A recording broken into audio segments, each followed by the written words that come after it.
I was prepared for high school. I had read dozens of Archie and Veronica comics and seen sitcoms ranging from Room 222 to The Brady Bunch.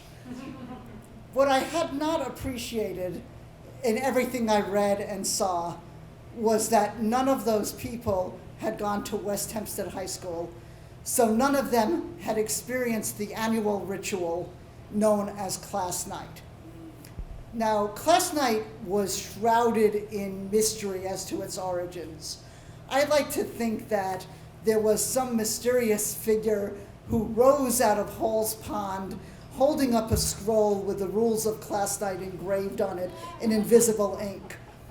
Or perhaps it was a Wantagh chiefsman who found a large oyster with a particularly large pearl in it and used that as sort of a crystal ball to proclaim class night. But whatever the origins were, class night was the most important event of the school year. It was a night in which all 4 classes of the high school competed with each other in a range of competitions. But it didn't really take place just on one night. There were weeks spent preparing. First, we needed to have a theme. Now, I was part of the bicentennial class of '76, and we thought that America should obviously be our theme, but we were shot down and told, well, maybe when you're seniors, we'll let you do that. We wanted our class colors to be red, white, and blue for the class of '76, but we were told, no, tradition says you inherit the colors of the class that had just graduated, and so we were stuck with orange.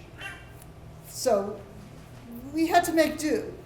And we came up with a theme for our freshman year of Hawaii.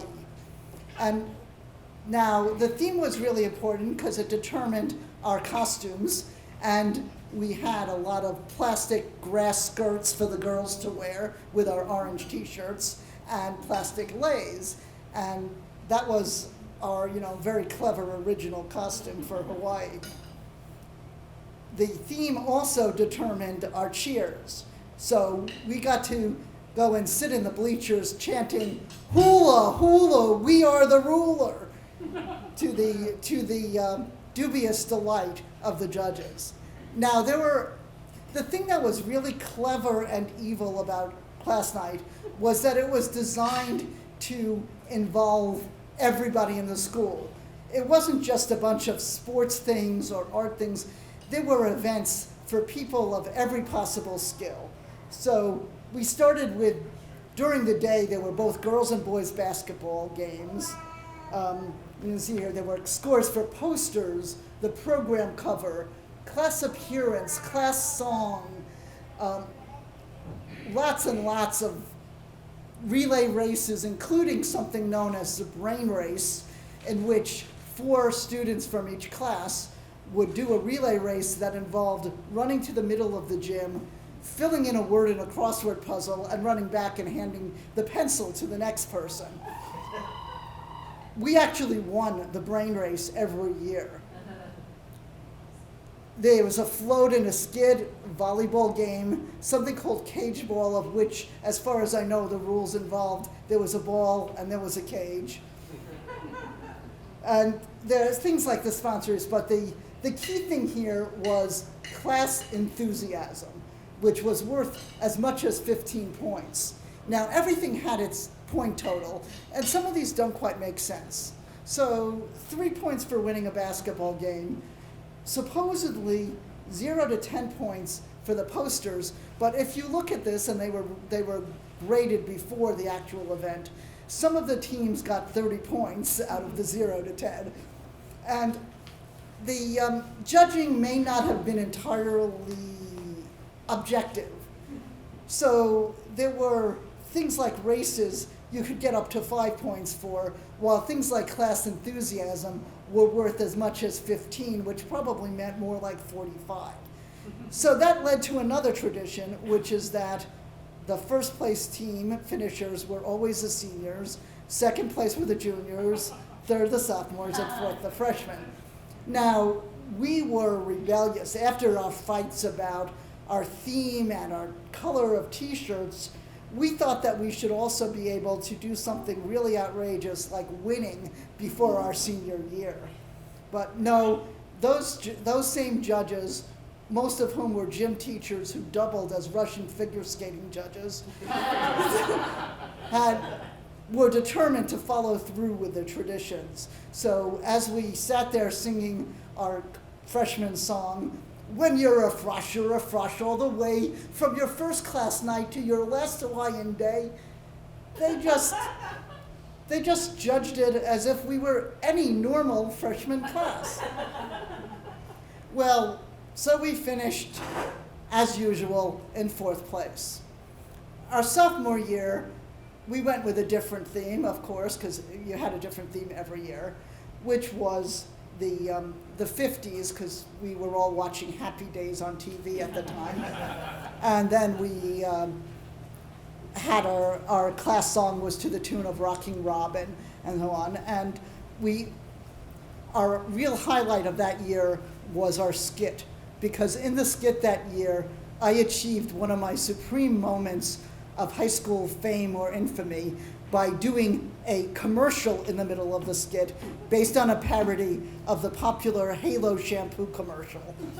I danced into the gym singing, "Halo, everybody, halo," and then proclaiming I washed my hair 3 times a day with Halo shampoo and just feel how soft it is, brushing off the wig I was wearing to reveal a bald head wig afterwards. For the rest of the school year, people would walk up to me in the hallway saying, "Halo, everybody, halo." Now, the brain race and the skit were pretty much the things that I was involved in. But like I said, everybody had their role to play.